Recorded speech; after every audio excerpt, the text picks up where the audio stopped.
ಬಂಧುಗಳೇ ನಮಸ್ಕಾರ. ಒಂದು ಪ್ರಪಂಚವನ್ನು ಇಮ್ಯಾಜಿನ್ ಮಾಡ್ಕೊಳ್ಳಿ. ಅಲ್ಲಿ ಸಿಂಹ ಮೇಯರ್ ಆಗಿರುತ್ತೆ, ಕಾಡಿನ ಪ್ರಾಣಿಗಳು ಕಾರ್ಪೊರೇಟ್ ಜಾಬ್ ನಲ್ಲಿ ಇರುತ್ತವೆ ಮತ್ತು ಸರ್ಕಾರಿ ಜಾಬ್ ನಲ್ಲಿ ಇರುತ್ತವೆ, ಅವರದ್ದೇ ಆದ ದೇಶಗಳಿರುತ್ತವೆ. ಹೀಗೆ ಅವರು ಮನುಷ್ಯರ ರೀತಿ ಆ ಪ್ರಪಂಚದಲ್ಲಿ ಬದುಕುತ್ತಿರುತ್ತಾರೆ. ಈ ರೀತಿಯ ಒಂದು ಕಾಲ್ಪನಿಕ ಕಥೆಯನ್ನು ನಾನು ಇವತ್ತು ಹೇಳುತ್ತಿದ್ದೇನೆ. ಸಿನಿಮಾ ಹೆಸರು ಜುಟೋಪಿಯಾ. ಇದೊಂದು ಅನಿಮೇಟೆಡ್ ಮೂವಿ. ಇದು 2016ರಲ್ಲಿ ರಿಲೀಸ್ ಆಗಿತ್ತು. ಇನ್ನು ಯಾರಾದ್ರೂ ಸಬ್ಸ್ಕ್ರೈಬ್ ಮಾಡ್ಕೊಂಡಿಲ್ಲ ಅಂದ್ರೆ ಸಬ್ಸ್ಕ್ರೈಬ್ ಮಾಡ್ಕೊಳ್ಳಿ. ಈ ಚಾನೆಲ್ ನಲ್ಲಿ ಫ್ರಾಂಚೈಸಿ ಮತ್ತು ಎಲ್ಲಾ ರೀತಿಯ ಸಿನಿಮಾಗಳ ವಿವರಣೆ ನೀಡಲಾಗುತ್ತೆ. ಸೊ ಬನ್ನಿ ಬಂಧುಗಳೇ, ನಾನು ವಿಜಯ್, ಚಾನೆಲ್ಗೆ ಸ್ವಾಗತ.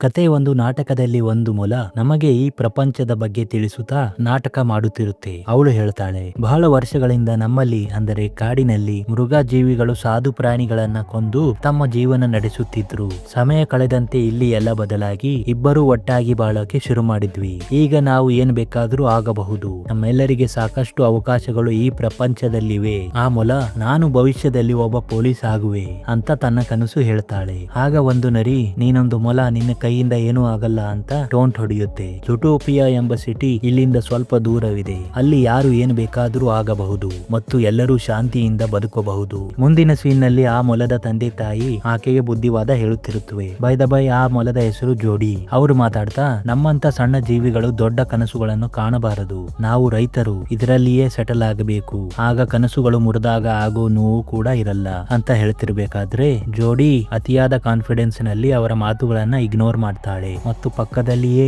ಆಕೆಯ ನಾಟಕದ ಮಧ್ಯೆ ನಿನ್ನಿಂದ ಏನೂ ಆಗಲ್ಲ ಅಂತ ಕಾಲೆಳೆದ ನರಿ ಕೆಲವು ಹಾಡುಗಳನ್ನ ತೊಂದರೆ ಕೊಡುತ್ತಿರುತ್ತೆ. ಜೋಡಿ ಅಲ್ಲಿಗೆ ಬಂದು ಅವುಗಳನ್ನ ಕಾಪಾಡೋಕೆ ನೋಡಿದಾಗ ಆ ನರಿ, ದಮ್ಮಿದ್ರೆ ನನ್ನಿಂದ ಅವುಗಳನ್ನು ಕಾಪಾಡು, ನೀನೇ ನಿನ್ನ ನಾಟಕದಲ್ಲಿ ಹೇಳಿದ್ದೆ ಕ್ರೂರ ಜೀವಿಗಳು ಸಣ್ಣ ಜೀವಿಗಳಿಗೆ ಕೊಂದು ಬದುಕುತ್ತಾರೆ ಅಂತ ಬೆದರಿಸುತ್ತಾನೆ. ಜೋಡಿ ಧೈರ್ಯದಿಂದ ಎದುರಿಸಿದಾಗ ಆ ನರಿ ಆಕೆಗೆ ಕೆಳಗೆ ಬೀಳಿಸುತ್ತೆ. ಆ ನರಿ ಇನ್ನೂ ಕಿಚಾಯಿಸಿದಾಗ ಜೋಡಿ ಒಂದು ಕಿಕ್ ಕೊಡ್ತಾಳೆ. ಆಗ ನರಿ ತನ್ನ ಪಂಜಾದಿಂದ ಆಕೆಯ ಮುಖಕ್ಕೆ ಚೂರಿ, ನಿನ್ನಂತ ಮೊಲ ಯಾವತ್ತೂ ಪೊಲೀಸ್ ಆಗಲ್ಲ ಅಂತ ಹೇಳುತ್ತೆ. ಆಗ ಜೋಡಿಗೆ ಇನ್ನೂ ಹಠ ಬರುತ್ತೆ. ನಾನು ಪೊಲೀಸ್ ಆಗೇ ಆಗ್ತೀನಿ ಅಂತ ನಿರ್ಧಾರ ಮಾಡ್ತಾಳೆ. ಹೀಗೆ ಪೂರ್ತಿ ಟ್ರೈನಿಂಗ್ ಮುಂದುವರಿಸುತ್ತಾಳೆ. ದೊಡ್ಡ ದೊಡ್ಡ ಪ್ರಾಣಿಗಳನ್ನ ಆ ಟ್ರೈನಿಂಗ್ ನಲ್ಲಿ ಸೋಲಿಸುತ್ತಾಳೆ. ಎಲ್ಲಾ ತರದ ಕಷ್ಟದ ಟ್ರೈನಿಂಗ್ ಆದ ಮೇಲೆ ಕೊನೆಗೆ ಪೊಲೀಸ್ ಆಗ್ತಾಳೆ. ಹೀಗೆ ಪೊಲೀಸ್ ಭರ್ತಿ ಕಾರ್ಯಕ್ರಮದಲ್ಲಿ ಆ ಸಿಟಿಯ ಮೇಯರ್ ಒಂದು ಸಿಂಹ ಆಗಿರುತ್ತೆ. ಅದು ಆಕೆಗೆ ಪೊಲೀಸ್ ಫೋರ್ಸ್ ಗೆ ಭರ್ತಿ ಮಾಡಿಸೋಕೆ ತನ್ನ ಅಸಿಸ್ಟೆಂಟ್ ಮೇಯರ್ ಬೆಲ್ಮೆದರ್ ಎಂಬ ಆಡಿಗೆ ಜೋಡಿಗೆ ಬ್ಯಾಚ್ ಕೊಡಲು ಹೇಳ್ತಾನೆ. ಹೀಗೆ ಜೋಡಿಗೆ ಜುಟೋಪಿಯಾದಿಂದ ಪೋಸ್ಟಿಂಗ್ ಆ ಸಿಂಹ ಮೇಯರ್ ಕೊಡ್ತಾನೆ. ಇದೇ ವೇಳೆ ಅಸಿಸ್ಟೆಂಟ್ ಮೇಯರ್ ಆಡು ಕಾಂಗ್ರಾಜ್ ಮಾಡ್ತಾ, ನಮ್ಮಂತ ಸಣ್ಣ ಜೀವಿಗಳಿಗೆ ಇದೊಂದು ದೊಡ್ಡ ಸಾಧನೆ ಅಂತ ಅಭಿನಂದಿಸುತ್ತಾಳೆ. ಮರುದಿನ ರೈಲ್ವೆ ಸ್ಟೇಷನ್ ನಲ್ಲಿ ಜೋಡಿ ತಂದೆ ತಾಯಿ ಆಕೆಗೆ ಧೈರ್ಯ ಹೇಳ್ತಾ, ನರಿಗಳಿಂದ ಹುಷಾರಾಗಿರು ಅಂತ ನರಿ ಓಡಿಸುವ ಸ್ಪ್ರೇ ಕೊಡ್ತಾರೆ. ಅಲ್ಲಿನ ಟ್ರೈನ್ ಕೂಡ ಬೇರೆ ಬೇರೆ ಜೀವಿಗಳಿಗೆ ಬೇರೆ ಬೇರೆ ಕಂಪಾರ್ಟ್ಮೆಂಟ್ ಇರುವುದು ನಾವು ನೋಡ್ತೇವೆ. ಜೋಡಿ ವಿದಾಯ ಹೇಳಿ ಜುಟೋಪಿಯಾಗೆ ಬರ್ತಾಳೆ. ಅದೊಂದು ಅದ್ಭುತ ಪ್ರಪಂಚ ರಚಿಸಿದ್ದಾರೆ. ಪ್ರತಿ ಜೀವಿಗಳ ಸಮೂಹಕ್ಕೆ ಅದರದ್ದೇ ಆದ ಏರಿಯಾಗಳನ್ನ ರಚಿಸಿದ್ದಾರೆ. ಅಚ್ಚುಕಟ್ಟಾದ ನಾಗರಿಕ ನಗರದಲ್ಲಿ ಎಲ್ಲಾ ಕಾಡಿನ ಜೀವಿಗಳು ಸಹಬಾಳ್ವೆಯಲ್ಲಿ ವಾಸಿಸುತ್ತಿರುತ್ತಾರೆ. ಹೀಗೆ ಜೋಡಿ ಆ ಸಿಟಿಯಲ್ಲಿ ಒಂದು ರೂಮ್ ನಲ್ಲಿ ಬಾಡಿಗೆಗೆ ಇರುತ್ತಾಳೆ. ಮರುದಿನ ತನ್ನ ಡ್ಯೂಟಿಗೆ ಪೊಲೀಸ್ ಹೆಡ್ ಕ್ವಾರ್ಟರ್ ಗೆ ಬರ್ತಾಳೆ. ಅಲ್ಲಿ ರಿಸೆಪ್ಷನಿಸ್ಟ್ ಆಗಿ ಒಂದು ಚಿರತೆ ಇರುತ್ತೆ. ಒಂದು ಮೊಲ ಪೊಲೀಸ್ ಆಫೀಸರ್ ಆಗಿರುವುದು ನೋಡಿ ಅದಕ್ಕೂ ಅಚ್ಚರಿ ಆಗುತ್ತೆ. ಜೋಡಿ ಅಲ್ಲಿಂದ ತನ್ನ ಕ್ಲಾಸ್ಗೆ ಬಂದಾಗ ಅಲ್ಲಿ ಜೋಡಿ ಒಬ್ಬಳೇ ಆ ಕ್ಲಾಸ್ ನಲ್ಲಿ ಸಣ್ಣ ಜೀವಿ ಆಗಿರ್ತಾಳೆ. ಆಗ ಅಲ್ಲಿಗೆ ಡಿಪಾರ್ಟ್ಮೆಂಟ್ ಕಮಿಷನರ್ ಒಂದು ಕೋಣ ಅದು ಅಲ್ಲಿಗೆ ಬಂದು, ಸಿಟಿಯಲ್ಲಿ 14 ಮೃಗಜೀವಿಗಳು ಕಾಣೆಯಾಗಿದ್ದಾರೆ ಅಂದು ಪ್ರತಿಯೊಬ್ಬರಿಗೂ ಒಂದೊಂದು ಕೆಲಸ ಕೊಟ್ಟು ಕಳಿಸ್ತಾನೆ. ಜೋಡಿ ಸರದಿ ಬಂದಾಗ ಆಕೆಯ ಪಾರ್ಕಿಂಗ್ ಡ್ಯೂಟಿಗೆ ಕಳಿಸ್ತಾನೆ. ಜೋಡಿ ಅದನ್ನು ಪ್ರಶ್ನಿಸಿದಾಗ ಆ ಕೋಣ, ಇದೇ ನಿನ್ನ ಡ್ಯೂಟಿ ಅಂದು ಹೋಗುತ್ತೆ. ಜೋಡಿ ಅದನ್ನು ಚಾಲೆಂಜ್ ಆಗಿ ತಗೊಂಡು ಮಧ್ಯಾಹ್ನದವರೆಗೆ 200 ಚಲಾನ್ ಹರಿತೀನಿ ಅಂತ ಚಾಲೆಂಜ್ ಮಾಡಿ ಎಲ್ಲಾ ನೋ ಪಾರ್ಕಿಂಗ್ ವೆಹಿಕಲ್ ಗಳಿಗೂ ಚಲಾನ್ ಹರಿತಾಳೆ. ಹೀಗಿರುವಾಗ ಒಂದು ನರಿ ಕದ್ದು ಮುಚ್ಚಿ ಒಂದು ಅಂಗಡಿಗೆ ಬರುತ್ತೆ. ಜೋಡಿಗೂ ನರಿಗಳ ಮೇಲೆ ಅನುಮಾನ ಇರುವುದರಿಂದ ಅವನ ಹಿಂದೆ ಆ ಅಂಗಡಿಗೆ ಬರುತ್ತಾಳೆ. ಅಲ್ಲಿ ಆ ನರಿ ಒಂದು ಮರಿ ನರಿ ಜೊತೆ ಆನೆಗೆ ಒಂದು ಐಸ್ ಕ್ರೀಮ್ ಗಾಗಿ ಬೇಡಿಕೆ ಇಡುತ್ತಿರುತ್ತೆ. ಆ ಆನೆ, ಇದು ಆನೆಗಳ ಶಾಪ್, ಆನೆಗಳ ಐಸ್ ಕ್ರೀಮ್ ನಿಮಗೆ ಕೊಡೋಕೆ ಆಗಲ್ಲ ಅಂತಿರುತ್ತೆ. ಆಗ ಜೋಡಿ ಮಧ್ಯಪ್ರವೇಶ ಮಾಡಿ ಅವರಿಗೆ ತನ್ನ ಹಣದಿಂದಲೇ ಐಸ್ ಕ್ರೀಮ್ ಕೊಡಿಸುತ್ತಾಳೆ. ಹೊರಗೆ ಆ ನರಿ ಆಕೆಗೆ ಥ್ಯಾಂಕ್ಸ್ ಹೇಳಿ ತನ್ನ ಮಗನ ಜೊತೆ ಹೋಗುತ್ತಾನೆ. ಜೋಡಿ ಕೂಡ ತನ್ನ ಡ್ಯೂಟಿ ಮುಂದುವರಿಸುತ್ತಾಳೆ. ಕೆಲವು ಸಮಯದ ನಂತರ ಸ್ವಲ್ಪ ದೂರದಲ್ಲಿ ಆ ಮಗು ಮತ್ತು ಮತ್ತು ನರಿ ಆ ಐಸ್ ಕ್ರೀಮ್ ಅನ್ನು ಕರಗಿಸುತ್ತಿರುವುದು ಜೋಡಿ ನೋಡ್ತಾಳೆ. ಅವು ಅದನ್ನ ಕರಗಿಸಿ ಊರಾಚೆ ಇರುವ ಐಸ್ ನೆಲದ ಮೇಲೆ ಖಾಲಿ ಕಡ್ಡಿಗಳ ಸಹಾಯದಿಂದ ಮತ್ತೆ ಸಣ್ಣ ಸಣ್ಣ ಐಸ್ ಕ್ರೀಮ್ ಮಾಡಿ ಅದನ್ನ $2ಗೆ ಇಲಿಗಳಿಗೆ ಮಾರುತ್ತಿರುತ್ತವೆ. ಅವರು ಬಿಸಾಡಿದ ಕಡ್ಡಿಗಳನ್ನು ಆ ನರಿ ಮತ್ತೆ ರೀಯೂಸ್ ಮಾಡುತ್ತೆ. ಹೀಗೆ ತಮ್ಮ ಬಿಸಿನೆಸ್ ಮಾಡಿ ತಮ್ಮ ಪಾಲಿನ ಹಣ ಹಂಚಿಕೊಳ್ತಿರ್ತಾರೆ. ಆಕ್ಚುಲಿ ಆ ನರಿ ಇಲ್ಲದೆ ದೊಡ್ಡ ಕಾಡು ನಾಯಿ ಆಗಿರುತ್ತೆ. ಅದನ್ನೆಲ್ಲ ಜೋಡಿ ನೋಡಿ ಆ ನರಿ ಬಳಿ ಬರ್ತಾಳೆ. ಅವನಿಗೆ ನೀನೊಬ್ಬ ಸುಳ್ಳು ಬುರ್ಕ, ನಾನು ನಿನ್ನನ್ನ ಅರೆಸ್ಟ್ ಮಾಡ್ತೀನಿ ಅಂದಾಗ ಆ ನರಿ ಅವನ ಬಳಿ ಇದ್ದ ಪರ್ಮಿಟ್ ತೋರಿಸ್ತಾನೆ. ಅವನು ಮಾತಾಡ್ತಾ ಆಕೆಯ ಕನಸಿನ ಬಗ್ಗೆ ತಮಾಷೆ ಮಾಡ್ತಾನೆ. ಆಗ ಜೂಡಿ ಅವನಿಗೆ ನಾನೇನು ಆಗಬೇಕು ಅಂತ ಹೇಳೋ ಅಧಿಕಾರ ಇಲ್ಲಿ ಯಾರಿಗೂ ಇಲ್ಲ, ನೀನಂತ ಫ್ರಾಡ್ ನರಿಗಳಿಗಂತೂ ಮೊದಲೇ ಇಲ್ಲ ಅಂತ ಕೂಗಾಡ್ತಾಳೆ. ಅದಕ್ಕೆ ಆ ನರಿ ಇಲ್ಲಿ ಎಲ್ಲರಿಗೂ ಯಾರು ಏನು ಬೇಕಾದ್ರೂ ಆಗಬಹುದು ಅಂತ ಭ್ರಮೆ ಇದೆ, ಆದರೆ ಅವರು ಏನಾಗಿರ್ತಾರೋ ಅದೇ ಇರುತ್ತಾರೆ. ನಾನೊಬ್ಬ ಗುಳ್ಳೆ ನರಿ, ನೀನೊಂದು ಮುದ್ದಾದ ಮೊಲ ಅಂತ ಹೇಳಿ ಅಲ್ಲಿಂದ ಹೋಗುತ್ತಾನೆ. ಜೋಡಿ ಕೂಡ ಅವನ ಮಾತಿನಿಂದ ನೊಂದ್ಕೋತಾಳೆ. ಅದರಿಂದ ತನ್ನ ತಂದೆ ತಾಯಿಗೂ ಸರಿಯಾಗಿ ಮಾತಾಡಲ್ಲ. ಮರುದಿನ ತನ್ನ ಟ್ರಾಫಿಕ್ ಕೆಲಸ ಮುಂದುವರಿಸುತ್ತಿರುವಾಗ ಒಂದು ಅಂಗಡಿಯವನ ಹಣವನ್ನು ಒಂದು ಅಳಿಲು ಕದ್ಕೊಂಡು ಹೋಗುತ್ತಿರುತ್ತೆ. ಇದೇ ಸರಿಯಾದ ಸಮಯ ಅಂತ ಜೋಡಿ ಅರಿತು ಅದರ ಹಿಂದೆ ಬೀಳ್ತಾಳೆ. ಆ ಅಳಿಲು ಓಡುತ್ತಾ ಇಲಿಯ ಸಿಟಿಗೆ ಬರುತ್ತೆ. ಅವರಿಬ್ಬರು ಆ ಸಿಟಿಯನ್ನು ಧ್ವಂಸಗೊಳಿಸುತ್ತಾರೆ. ಹೀಗೆ ಅದನ್ನು ಹಿಡಿಯುವ ಸಮಯ ಜೋಡಿ ಒಂದು ಸಣ್ಣ ಇಲಿಯನ್ನು ಕಾಪಾಡ್ತಾಳೆ ಮತ್ತು ಅಳಿಲನ್ನು ಹಿಡಿತಾಳೆ. ಆ ಇಲಿ ಥ್ಯಾಂಕ್ಸ್ ಹೇಳುತ್ತೆ. ಆದರೆ ಹೆಡ್ ಕ್ವಾರ್ಟರ್ ನಲ್ಲಿ ಕಮಿಷನರ್ ಆಕೆಯನ್ನು ನೀನು ಟ್ರಾಫಿಕ್ ಪೊಲೀಸ್ ಆಗಿ ಕ್ರೈಮ್ ಪೊಲೀಸ್ ಕೆಲಸ ಯಾಕೆ ಮಾಡುತ್ತಿದ್ದೀಯಾ ಅಂತ ಗದರಿಸುತ್ತಾನೆ. ಈ ಪ್ರಾಣಿ ಹೆಸರು ಗೊತ್ತಿಲ್ಲ, ಅದಕ್ಕೆ ಕ್ಷಮಿಸಿ. ಒಬ್ಬ ಮಹಿಳೆ ತನ್ನ ಗಂಡ 10 ದಿನಗಳಿಂದ ನಾಪತ್ತೆಯಾಗಿದ್ದಾನೆ, ಯಾರು ಅವನಿಗೆ ಹುಡುಕಾಡುತ್ತಿಲ್ಲ ಅಂತ ಕಂಪ್ಲೇಂಟ್ ಕೊಡೋಕೆ ಬರ್ತಾಳೆ. ಆತನ ಹೆಸರು ಎಮಿಟ್ ಆಟರ್ಟನ್. ಆಕೆ ಕಮಿಷನರ್ ಗೆ ಕೇಳ್ಕೋತಿರುವಾಗ ನಾನು ಅವರನ್ನ ಹುಡುಕುವೆ ಅಂತ ಆ ಕೇಸ್ ಜೋಡಿ ಒಪ್ಕೋತಾಳೆ. ಕಮಿಷನರ್ ಆಕೆಯನ್ನು ಸೈಡಿಗೆ ಕರೆದು ನೀನು ಈ ಕೇಸ್ ತಗೊಳ್ಳಲ್ಲ ಅಂತ ಹೇಳು, ಇಲ್ಲ ಅಂದ್ರೆ ಫೈರ್ ಮಾಡ್ತೀನಿ ಅಂತಾನೆ. ಆದರೆ ಉಪಮೇಯರ್ ಆಡು ಅಲ್ಲಿಗೆ ಬಂದು ಜೋಡಿಗೆ ಆ ಕೆಲಸ ತೆಗೆದುಕೊಳ್ಳೋಕೆ ಅನುಮತಿ ಕೊಡ್ತಾಳೆ. ಅದರಂತೆ ಆಕೆ ಎಮಿಟ್ ಮಿಸ್ ಆದ ಸಿಸಿಟಿವಿ ಫುಟೇಜ್ ನೋಡುತ್ತಿರುವಾಗ ಆಕೆಗೆ ಒಂದು ನರಿ ಕಾಣಿಸುತ್ತೆ. ಜೋಡಿ ಸೀದಾ ಆ ನರಿ ಬಳಿ ಬಂದು ನೀನು ಎಮಿಟ್ ಗೆ ನಿನ್ನ ಐಸ್ ಕ್ರೀಮ್ ಮಾರಿದ್ದೀಯಾ, ಆ ದಿನದ ಬಗ್ಗೆ ಹೇಳು ಅಂತಾಳೆ. ಆಗ ಆ ನರಿ ಆಗೋದಿಲ್ಲ, ನನಗೆ ನನ್ನ ಬಿಸಿನೆಸ್ ಮಾಡೋದಿದೆ, ವರ್ಷಕ್ಕೆ $200 ಹಣ ಮಾಡ್ತೀನಿ ಅಂತಾನೆ. ಅದನ್ನ ಆಕೆ ರೆಕಾರ್ಡ್ ಮಾಡ್ತಾಳೆ ಮತ್ತು ನೀನು ಇಲ್ಲಿಗಲ್ ಆಗಿ ಐಸ್ ಕ್ರೀಮ್ ಮಾರುತ್ತಿದೀಯಾ, ನನಗೆ ಹೆಲ್ಪ್ ಮಾಡದೇ ಇದ್ರೆ ನಾನು ಈ ಆಡಿಯೋವನ್ನು ಕೋರ್ಟ್ಗೆ ಕೊಡ್ತೀನಿ ಅಂತ ಬ್ಲಾಕ್ ಮೇಲ್ ಮಾಡ್ತಾಳೆ. ನರಿ ಕೂಡ ಸರಿ ಎಂದು ಆ ಎಮಿಟ್ ಕೊನೆಯ ಬಾರಿಗೆ ಭೇಟಿ ಕೊಟ್ಟಿದ್ದ ಒಂದು ಯೋಗ ಸೆಂಟರ್ಗೆ ಬರ್ತಾರೆ. ಅಲ್ಲಿ ಪ್ರಾಣಿಗಳು ಯೋಗ ಮಾಡ್ತಿರ್ತಾರೆ. ಅಲ್ಲಿನ ಯಾಕ್ ಪ್ರಾಣಿ ಅಲ್ಲಿನ ಸ್ಟಾಫ್ ಆನೆ ವಿವರ ಹೇಳುತ್ತೆ, ಅದರ ಬಳಿ ಕರ್ಕೊಂಡು ಹೋಗುತ್ತೆ. ಆದರೆ ಆ ಯಾಕ್ ಪೂರ್ತಿ ವಿವರ ಹೇಳುತ್ತೆ. ಅವರು ಕಾರ್ ನಂಬರ್ ಜೊತೆ ಬೈ ದ ಬೈ ಆ ನರಿಯ ಹೆಸರು ನಿಕ್ ನ ಫ್ರೆಂಡ್ ಸ್ಲಾತ್ ಪ್ರಾಣಿ ಫ್ಲಾಶ್ ಬಳಿ ಬರ್ತಾರೆ. ಅವನು ಆರ್ಟಿಒದಲ್ಲಿ ಕೆಲಸ ಮಾಡ್ತಿರ್ತಾನೆ. ಆ ಪ್ರಾಣಿ ಬಹಳ ಸುಸ್ತು ಮತ್ತು ಬಹಳ ಸ್ಲೋ. ಅದರಂತೆ ಜೋಡಿ ಕಾರ್ ನಂಬರ್ ಅದಕ್ಕೆ ಹೇಳ್ತಾಳೆ. ಅದು ಒಂದು ಅಕ್ಷರವನ್ನು 1 ನಿಮಿಷ ಮಾಡುತ್ತೆ. ಅದೇ ಸಮಯದಲ್ಲಿ ನಿಕ್ ಫ್ಲಾಶ್ ಗೆ ಒಂದು ಜೋಕ್ ಹೇಳುತ್ತೆ. ಅದು ಸ್ಲೋ ಮೋಷನ್ ನಲ್ಲಿ ಅದಕ್ಕೆ ರಿಯಾಕ್ಟ್ ಮಾಡುತ್ತೆ. ಹೀಗೆ ಅವರಿಗೆ ಕಾರ್ ಅಡ್ರೆಸ್ ಸಿಗೋ ತನಕ ರಾತ್ರಿ ಆಗಿರುತ್ತೆ.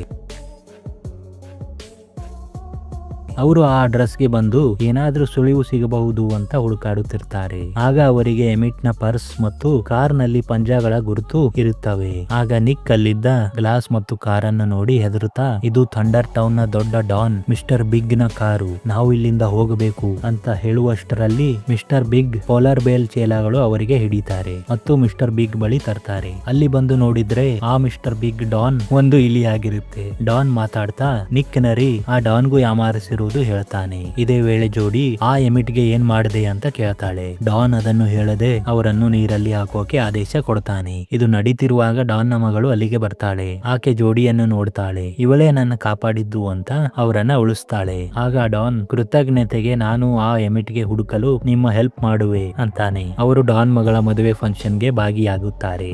ಎಲ್ಲ ಮುಗಿದ ಮೇಲೆ ಡಾನ್ ಆ ಎಮಿಟ್ ನನಗೆ ಬೇಕಾದ ವ್ಯಕ್ತಿ, ಒಂದು ದಿನ ನಾನು ಅವನಿಗೆ ಕರೆಯಲು ಒಂದು ಕಾರು ಕಳಿಸ್ದೆ, ಆದರೆ ಅವನು ನಮ್ಮ ಡ್ರೈವರ್ ಮೇಲೆ ಹಲ್ಲೆ ಮಾಡಿದ ಮತ್ತು ಅಲ್ಲಿಂದ ಓಡಿ ಹೋದನು ಅಂತಾನೆ. ಆಗ ಜೋಡಿ ಆದರೆ ಅದು ಒಂದು ಸಣ್ಣ ಜೀವಿ ಅಂತಾಳೆ. ಡಾನ್ ಮುಂದುವರಿಸುತ್ತಾ ನಾವು ಇವಾಲ್ವ್ ಆಗಿದ್ದೇವೆ, ವಿಕಸಿತವಾಗಿದ್ದೇವೆ, ಆದರೆ ಎಲ್ಲೋ ಒಂದು ಮೂಲೆಯಲ್ಲಿ ನಾವು ಪ್ರಾಣಿಗಳೇ ಅಂತಾನೆ. ಅವರು ಸರಿ ಎಂದು ಆ ಡ್ರೈವರ್ ಬಳಿ ಬರ್ತಾರೆ. ಅದೊಂದು ಜಾಗ್ವಾರ್ ಆಗಿರುತ್ತೆ. ಅದು ಭಯದಲ್ಲಿ ಡೋರ್ ಓಪನ್ ಮಾಡದೆ ಆ ಎಮಿಟ್ ನನಗೆ ಹೊಡೆದು 4 ಕಾಲಲ್ಲಿ ಓಡಿ ಹೋಯಿತು ಮತ್ತು ನೈಟ್ ಹಾಲರ್ ಅಂತ ಕೂಗಾಡುತ್ತಿತ್ತು ಅನ್ನುತ್ತೆ. ಅದಕ್ಕೆ ಜೋಡಿ ಮತ್ತು ನಿಕ್ ನಾವು ಅದಕ್ಕಾಗೆ ಬಂದಿದ್ದೇವೆ ಅಂತಾರೆ. ಅದು ಸರಿ ನರಿ ಎಂದು ಅವರಿಗೆ ಒಳಗೆ ಕರೆಯುತ್ತೆ. ಅಷ್ಟರಲ್ಲಿ ಯಾರೋ ಅದಕ್ಕೆ ಏನೋ ಮಾಡಿ ಹೋಗುತ್ತಾರೆ. ಅದು ಕೂಡ ಕ್ರೂರ ಪ್ರಾಣಿಯಾಗಿ ಅವರ ಮೇಲೆ ಅಟ್ಯಾಕ್ ಮಾಡೋಕೆ ಬರುತ್ತೆ. ಅವರು ಅಲ್ಲಿಂದ ತಪ್ಪಿಸಿಕೊಳ್ಳುತ್ತಾರೆ. ಅವರು ಅಲ್ಲಿಂದ ತಪ್ಪಿಸಿಕೊಂಡು ಒಂದು ಬ್ರಿಡ್ಜ್ ನಿಂದ ಮರಗಳ ಕೊಂಬೆಗೆ ಹಾರಿ ತಪ್ಪಿಸಿಕೊಳ್ಳುತ್ತಾರೆ. ಕೆಲ ಸಮಯದ ನಂತರ ಪೊಲೀಸ್ ಸ್ಕ್ವಾಡ್ ಅಲ್ಲಿಗೆ ಬಂದಾಗ ಜೋಡಿ ಆ ಜಾಗ್ವಾರ್ ಬ್ರಿಡ್ಜ್ ಬಳಿ ಇದೆ ಅಂತ ಎಲ್ಲರಿಗೆ ತೋರಿಸ್ತಾಳೆ. ಆದರೆ ಅಲ್ಲಿ ಅದು ಇರುವುದಿಲ್ಲ. ಆಗ ಕಮಿಷನರ್ ಕೋಣ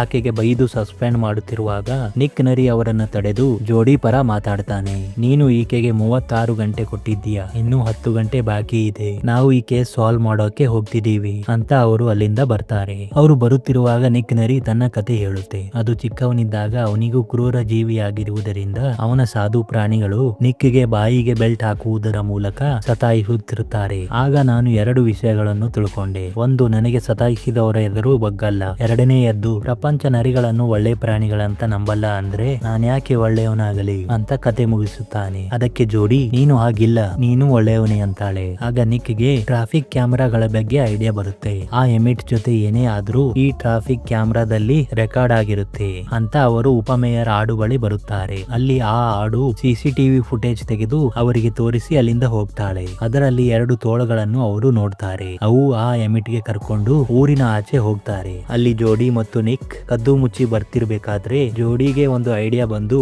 ಅವು ಅಂತ ಕೂಗ್ತಾಳೆ. ಅದಕ್ಕೆ ಎಲ್ಲಾ ತೋಳಗಳು ಅವು ಅಂತ ಕೂಗೋಕೆ ಶುರು ಮಾಡುತ್ತವೆ. ಅವರು ಸಲೀಸಾಗಿ ಒಳಗೆ ಬರ್ತಾರೆ. ಅದೊಂದು ಹಳೆಯ ಹಾಸ್ಪಿಟಲ್ ಆಗಿರುತ್ತೆ. ಅವರು ಇನ್ನೂ ಒಳಗೆ ಬಂದಾಗ ಅಲ್ಲಿ ಕೆಲವು ಕ್ರೂರ ಪ್ರಾಣಿಗಳನ್ನ ಬಂಧಿಸಿರುತ್ತಾರೆ. ಅಲ್ಲೇ ಎಮಿಟ್ ಕೂಡ ಬಂದಿಯಾಗಿರುತ್ತೆ. ಅಲ್ಲಿ ಒಟ್ಟು 14 ಮಿಸ್ಸಿಂಗ್ ಪ್ರಾಣಿಗಳು ಇರುತ್ತವೆ. ಅದೇ ಸಮಯ ಅಲ್ಲಿಗೆ ಸಿಂಹ ಮೇಯರ್ ಬರ್ತಾನೆ ಮತ್ತು ತನ್ನ ಡಾಕ್ಟರ್ಗೆ ಇದೆಲ್ಲ ಯಾಕೆ ಆಗುತ್ತಿದೆ, ಕಾರಣ ತಿಳ್ಕೊ, ಇಲ್ಲ ಅಂದ್ರೆ ನನ್ನ ಕುರ್ಚಿ ಹೋಗುತ್ತೆ ಅಂತ ಆ ಡಾಕ್ಟರ್ ಮೇಲೆ ಕೂಗಾಡ್ತಿರುತ್ತಾನೆ. ಜೋಡಿ ಅದನ್ನ ಫೋನ್ ನಲ್ಲಿ ರೆಕಾರ್ಡ್ ಮಾಡಿಕೊಂಡು ಅಲ್ಲಿಂದ ತಪ್ಪಿಸಿಕೊಂಡು ಬರ್ತಾರೆ. ಹೀಗೆ ಜೋಡಿ ಮೇಯರ್ಗೆ ಅರೆಸ್ಟ್ ಮಾಡಿಸುತ್ತಾಳೆ. ಸಿಂಹ ಕೂಡ ನಾನೇನು ತಪ್ಪು ಮಾಡಿಲ್ಲ, ನಾನು ಜೂಟೋಪಿಯಾಗೆ ಉಳಿಸಲು ಮಾಡಿದೆ, ಏನೋ ಆಗೋದಿದೆ ಅಂತ ಹೇಳ್ತಾನೆ. ಆದರೆ ಜೋಡಿ ಅದನ್ನ ಕೇಳಲ್ಲ. ಆ ಕೇಸ್ ಬಗೆಹರಿಸಿದ ಜೋಡಿ ಪ್ರೆಸ್ ನಲ್ಲಿ ವಿವರ ಕೊಡುತ್ತಿರುವಾಗ ಮಾತಿನಲ್ಲಿ ಕ್ರೂರ ಪ್ರಾಣಿಗಳು ಬದಲಾಗುತ್ತಿದ್ದಾರೆ, ಅವರ DNA ನಲ್ಲಿ ಏನೋ ಆಗುತ್ತಿರಬಹುದು, ನಾವೆಲ್ಲ ಸಿವಿಲೈಸ್ ಆದ್ರೂ ಅವು ಯಾವಾಗಲೂ ಹಾಗೆ ಇರುತ್ತಾರೆ ಅಂತ ಹೇಳ್ತಾಳೆ. ನಿಕ್ ಅದನ್ನ ನೋಡಿ ಆಕೆ ಕೂಡ ತನ್ನ ಫ್ರೆಂಡ್ಸ್ ರೀತಿನೇ ಯೋಚನೆ ಮಾಡ್ತಾಳೆ. ಸಿಟ್ಟಿನಲ್ಲಿ ಆಕೆಗೆ ಅದರ ಬಗ್ಗೆ ಕೇಳಿದಾಗ ಆಕೆ ನರಿಗಳನ್ನು ಓಡಿಸುವ ಸ್ಪ್ರೇ ತೆಗಿತಾಳೆ. ಅದರಿಂದ ನಿಕ್ ಈಕೆ ಕೂಡ ನನ್ನ ಕ್ರೂರ ಪ್ರಾಣಿಯಂತೆ ತಿಳ್ಕೊಂಡಿದ್ದಾಳೆ, ಆದರೆ ನಾನು ಫ್ರೆಂಡ್ ಅಂತ ತಿಳ್ಕೊಂಡಿದ್ದೆ ಅಂತ ಬೇಸರದಲ್ಲಿ ಅಲ್ಲಿಂದ ಬರ್ತಾನೆ. ಇತ್ತ ಕ್ರೂರ ಪ್ರಾಣಿಗಳನ್ನ ಸಾಧು ಪ್ರಾಣಿಗಳು ದೂರ ಇಡಲು ಆರಂಭಿಸುತ್ತಾರೆ. ಜೋಡಿ ನಿಕ್ ಹೋಗಿದ್ದಕ್ಕೆ ಬೇಸರವಾಗಿರುತ್ತಾಳೆ. ಆಕೆಗೆ ಪೊಲೀಸ್ ಆಗುವ ಅವಕಾಶ ಬಂದರೂ ಅದನ್ನ ನಿರಾಕರಿಸಿ ತನ್ನ ಹಳ್ಳಿಗೆ ಮರಳುತ್ತಾಳೆ. ತನ್ನ ಶಾಪ್ ನಲ್ಲಿ ಕೆಲಸ ಮಾಡುತ್ತಿರಬೇಕಾದ್ರೆ ಜೋಡಿಗೆ ಚಿಕ್ಕವಳಿದ್ದಾಗ ಬೈದಿದ್ದ ನರಿ ಅವರ ಪೇರೆಂಟ್ಸ್ ಜೊತೆ ಬಿಸಿನೆಸ್ ಪಾರ್ಟ್ನರ್ ಆಗಿರುತ್ತಾನೆ. ಆಗ ಆ ನರಿ ಜೋಡಿಗೆ ಸಾರಿ ಕೇಳ್ತಾನೆ. ಇದೇ ವೇಳೆ ತಂದೆ ನೈಟ್ ಹಾಲರ್ಸ್ ಹೂಗಳ ಬಗ್ಗೆ ಹೇಳ್ತಾನೆ. ಅದರಿಂದ ಎಂತ ಸಾಧು ಪ್ರಾಣಿಗಳು ಕೂಡ ಕ್ರೂರಿಯಾಗುತ್ತವೆ ಅಂತ ಹೇಳ್ತಾನೆ. ಆಗ ಜೋಡಿಗೆ ನೈಟ್ ಹಾಲರ್ಸ್ ಹೂಗಳಿಂದ ಆ ಪ್ರಾಣಿಗಳು ಕ್ರೂರಿಯಾದ್ರು ಅಂತ ಅರ್ಥವಾಗುತ್ತೆ. ಆಕೆ ಅಲ್ಲಿಂದ ನೇರವಾಗಿ ಜೂಟೋಪಿಯಾಗೆ ನಿಕ್ ಬಳಿ ಬರ್ತಾಳೆ. ಅಲ್ಲಿ ನಿಕ್ಗೆ ಭೇಟಿಯಾಗಿ ಯಾರೋ ಹೂಗಳನ್ನ ಬಳಸಿ ಕ್ರೂರ ಪ್ರಾಣಿಗಳನ್ನ ಅಪರಾಧಿಗಳನ್ನಾಗಿ ಮಾಡುತ್ತಿದ್ದಾರೆ ಅಂತ ಹೇಳ್ತಾಳೆ. ಆದರೆ ನಿಕ್ ಅದನ್ನ ಇಗ್ನೋರ್ ಮಾಡ್ತಾನೆ. ಆಗ ಜೋಡಿ ಅವನಿಗೆ ಅಳುತ್ತಾ ಸಾರಿ ಕೇಳ್ತಾಳೆ. ನನಗೆ ನಿನ್ನ ಸಾಥ್ ಕೊಡಬೇಕಿತ್ತು, ನಾನೊಂದು ಮೂರ್ಖ ಮೊಲ ಅಂತಾಳೆ. ನಿಕ್ ಅದನ್ನ ರೆಕಾರ್ಡ್ ಮಾಡ್ತಾನೆ ಮತ್ತು ಆಕೆಯ ಜೊತೆ ಕೇಸ್ ಬಗೆಹರಿಸಲು ತಯಾರಾಗ್ತಾನೆ. ಅದರಂತೆ ಅವರು ಜೋಡಿ ಮೊದಲಿಗೆ ಹಿಡಿದ ಕಳ್ಳ ಅಳಿಲಿನ ಬಳಿ ನೈಟ್ ಹಾಲರ್ಸ್ ಹೂಗಳ ಬಗ್ಗೆ ಕೇಳ್ತಾರೆ. ಅದನ್ನ ಯಾಕೆ ಕದ್ದೆ ಅಂತ ಕೇಳ್ತಾರೆ. ಅದು ಬಾಯಿ ಬಿಡದೆ ಇದ್ದಾಗ ಅದನ್ನ ಮಿಸ್ಟರ್ ಬಿಗ್ ಡಾನ್ ಬಳಿ ತರ್ತಾರೆ. ಅವನು ಅದನ್ನ ಬೆದರಿಸಿ ಕೇಳಿದಾಗ ನಾನು ಡಾಗ್ ಎಂಬ ಆಡಿಗೆ ಆ ಹೂಗಳನ್ನ ಮಾರ್ದೆ ಅಂತಾನೆ. ಅದರಂತೆ ಜೋಡಿ ಮತ್ತು ನಿಕ್ ಅಲ್ಲಿಗೆ ಬರ್ತಾರೆ. ಆ ಆಡು ಆ ಹೂಗಳಿಂದ ಲಿಕ್ವಿಡ್ ರೀತಿ ಔಷಧಿ ಮಾಡುತ್ತಿರುತ್ತೆ. ಹೀಗಿರುವಾಗ ಅದಕ್ಕೆ ಯಾರೋ ಕಾಲ್ ಮಾಡಿ ನೆಕ್ಸ್ಟ್ ಒಂದು ಚಿರತೆಯ ಸುಪಾರಿ ಕೊಡುತ್ತಾರೆ. ಆ ರೂಮ್ ನಲ್ಲಿ ಅವರು ಭೇಟಿಯಾದ ಪ್ರತಿಯೊಂದು ಪ್ರಾಣಿ ಫೋಟೋ ಇರುತ್ತೆ. ಜೋಡಿ ಆ ಆಡನ್ನ ಹೊರಗೆ ತಳ್ಳಿ ಟ್ರೈನ್ ಸ್ಟಾರ್ಟ್ ಮಾಡಿ ಆ ಪೂರ್ತಿ ಸಾಕ್ಷಿ ತೆಗೆದುಕೊಂಡು ಹೋಗ್ತಾಳೆ. ಆ ಟ್ರೈನ್ ಓಡಿಸ್ಕೊಂಡು ಬರ್ತಿರ್ಬೇಕಾದ್ರೆ ಆಡು ಗೂಂಡಾಗಳು ಅಟ್ಯಾಕ್ ಮಾಡುತ್ತಿರುತ್ತವೆ. ಅವರು ಹೇಗೋ ತಪ್ಪಿಸಿಕೊಂಡು ಟ್ರೈನ್ ಟ್ರ್ಯಾಕ್ ಬದಲಿಸಿ ಕೊನೆಗೆ ಆ ಟ್ರೈನ್ ಧ್ವಂಸ ಆಗುತ್ತೆ. ಆದರೆ ನಿಕ್ ಆ ಸಾಕ್ಷಿ ಇದ್ದ ಸೂಟ್ ಕೇಸ್ ಅನ್ನು ಹೇಗೋ ಕಾಪಾಡ ಮಾತಾಡ್ತಾನೆ. ಅವರು ಪೊಲೀಸ್ ಹೆಡ್ ಕ್ವಾರ್ಟರ್ ಗೆ ಬರುವ ವೇಳೆ ಅಲ್ಲಿಗೆ ಉಪಮೇಯರ್ ಆಡು ಬರುತ್ತಾಳೆ. ಜೋಡಿಗೆ ಅನುಮಾನ ಬಂದು ಅಲ್ಲಿಂದ ಓಡಿ ಬರುತ್ತಾರೆ. ಅಲ್ಲಿಗೆ ಆ ಆಡು ಮೇಯರ್ ನಿಜವಾದ ವಿಲನ್ ಅಂತ ನಮಗೆ ಗೊತ್ತಾಗುತ್ತೆ. ಆಕೆ ಮಾತಾಡ್ತಾ ಇವಾಗ ನಾವು ಸಾಧು ಪ್ರಾಣಿಗಳು ಬಹಳ ಪವರ್ಫುಲ್ ಆಗಿದ್ದೇವೆ ಅಂತಾಳೆ. ಅಷ್ಟರಲ್ಲಿ ಜೋಡಿ ಅಲ್ಲಿಂದ ಓಡಿ ಹೋಗುತ್ತಾಳೆ. ಅವರಿಬ್ಬರು ಒಂದು ಕಡೆ ಸಿಕ್ಕಿಕೊಂಡಾಗ ಆ ಆಡು ಆ ಔಷಧಿಯನ್ನು ನಿಕ್ಕಿಗೆ ಹೊಡಿತಾಳೆ. ಅದರಿಂದ ನಿಕ್ ಕೂಡ ಕ್ರೂರಿಯಾಗಿ ಜೋಡಿ ಮೇಲೆ ಹಲ್ಲೆ ಮಾಡುತ್ತಿರಬೇಕಾದ್ರೆ ಆಡು ಸಾಧು ಪ್ರಾಣಿಗಳೆಲ್ಲ ಕ್ರೂರ ಪ್ರಾಣಿಗಳಿಗೆ ಭಯ ಪಡ್ತಿರ್ಬೇಕು ಮತ್ತು ನನ್ನ ಕುರ್ಚಿ ಹೀಗೆ ಇರಬೇಕು ಅಂತ ತನ್ನ ಪ್ಲಾನ್ ಹೇಳ್ತಾಳೆ. ನಿಕ್ ಜೋಡಿ ಮೇಲೆ ಅಟ್ಯಾಕ್ ಮಾಡಿದಾಗ ಅವರಿಬ್ಬರು ನಗಲು ಆರಂಭಿಸುತ್ತಾರೆ. ಅವರು ನಗುತ್ತಾ ಹೇಳ್ತಾರೆ. ಆಗ ಜೋಡಿ ಮಾತಾಡ್ತಾ ನೀನು ಹೊಡೆದಿರೋದು ಔಷಧಿ ಅಲ್ಲ, ಅದು ಬ್ಲೂಬೇರಿ ಗುಳಿಗೆ ಅಂದು ಆಕೆ ಹೇಳಿದ್ದ ಮಾತನ್ನು ಜೋಡಿ ರೆಕಾರ್ಡ್ ಮಾಡಿರ್ತಾಳೆ. ಅದರ ಸಹಾಯದಿಂದ ಆ ಆಡನ್ನು ಅರೆಸ್ಟ್ ಮಾಡಿಸ್ತಾಳೆ. ಮೇಯರ್ ಕೂಡ ರಿಲೀಸ್ ಆಗ್ತಾನೆ. ಎಲ್ಲಾ ಪ್ರಾಣಿಗಳಿಗೆ ಟ್ರೀಟ್ಮೆಂಟ್ ಕೊಟ್ಟು ನಾರ್ಮಲ್ ಮಾಡ್ತಾರೆ. ಹೀಗೆ ಜೋಡಿ ನಾವೆಲ್ಲ ಒಂದೇ, ನಾವು ಯಾವ ಪ್ರಾಣಿ ಆದ್ರೂ ನಾವೆಲ್ಲ ಸೇರಿ ಒಂದು ಒಳ್ಳೆ ಸಮಾಜ ಕಟ್ಟೋಣ ಪೊಲೀಸ್ ಆಗಿ ಭಾಷಣ ಮಾಡ್ತಾಳೆ. ನಿಕ್ ಕೂಡ ಪೊಲೀಸ್ ಆಗ್ತಾನೆ. ಹೀಗೆ ಕಮಿಷನರ್ ಕೋಣ ಅವರಿಗೆ ಒಂದು ಕೇಸ್ ಕೊಡ್ತಾನೆ. ಅವರು ಬರುತ್ತಿರುವಾಗ ಯಾರೋ ಸ್ಪೀಡ್ ಆಗಿ ಕಾರ್ ಓಡಿಸಿಕೊಂಡು ಹೋಗ್ತಿರ್ತಾರೆ. ಜೋಡಿ ಅವನಿಗೆ ಚಾನಲ್ ಕೊಡಲು ಬಂದಾಗ ಅವನು ಫ್ಲಾಶ್ ಆಗಿರ್ತಾನೆ. ಅಲ್ಲಿಗೆ ನಮ್ಮ ಸಿನಿಮಾ ಮುಕ್ತಾಯವಾಗುತ್ತೆ. ಇದಾಗಿತ್ತು ಜುಟೋಪಿಯಾದ ಒಂದು ಸಣ್ಣ ವಿವರಣೆ. ಇದರ ಮುಂದಿನ ಭಾಗದ ಜೊತೆ ಮತ್ತೆ ಸಿಗೋಣ. ವಿಡಿಯೋ ಇಷ್ಟವಾದಲ್ಲಿ ಸಬ್ಸ್ಕ್ರೈಬ್ ಮಾಡಿ, ಶೇರ್ ಮಾಡಿ, ಲೈಕ್ ಮಾಡಿ, ತುಂಬಾನೇ ಇಷ್ಟವಾದ್ರೆ ಹೈಪ್ ಮಾಡಿ ಮತ್ತು ಬೆಲ್ ಬಟನ್ ಒತ್ತಿ. ನಿಮ್ಮ ಅಭಿಪ್ರಾಯಗಳನ್ನು ತಪ್ಪದೇ ತಿಳಿಸಿ, ನನಗೂ ಒಂದು ಜಡ್ಜ್ಮೆಂಟ್ ಸಿಗುತ್ತೆ. ಸೊ ಮತ್ತೆ ಸಿಗೋಣ. ಧನ್ಯವಾದಗಳು.